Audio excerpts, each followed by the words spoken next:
Hala mga plangga, so natay mangga karon no, nabakal ko ini siya kagaina dira sa kuan bakery.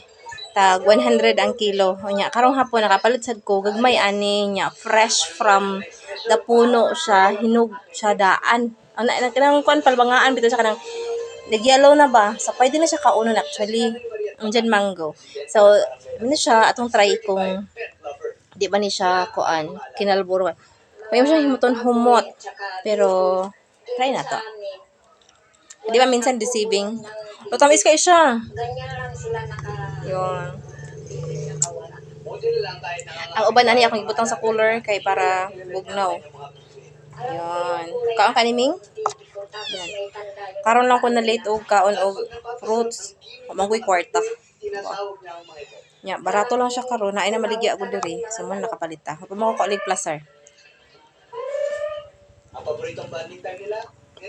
Tamis. Pero murag mababaw ang pagkakaan. Bigas tapos yung mga kanin na luto. At dapat lagi busog ang init man good. Murag kanang nasira siya ba? Oh, nasira iyang murag naapektuhan ang iyang taste sa kanang kainit. Yung mga tirang-tirang pagkain ang pinapakain namin sa kanya. Ang paboritong pagkain ng baboy nila ano lang, kamuting kahoy, tapos yung kamuting anyway, lami. Tamis. Nalaman ko rin na may mga paniniwala pala mga idol mo tungkol sa mga baboy. Ang pag-aanito. Pag isang tao na may sakit, kaunta. Ituin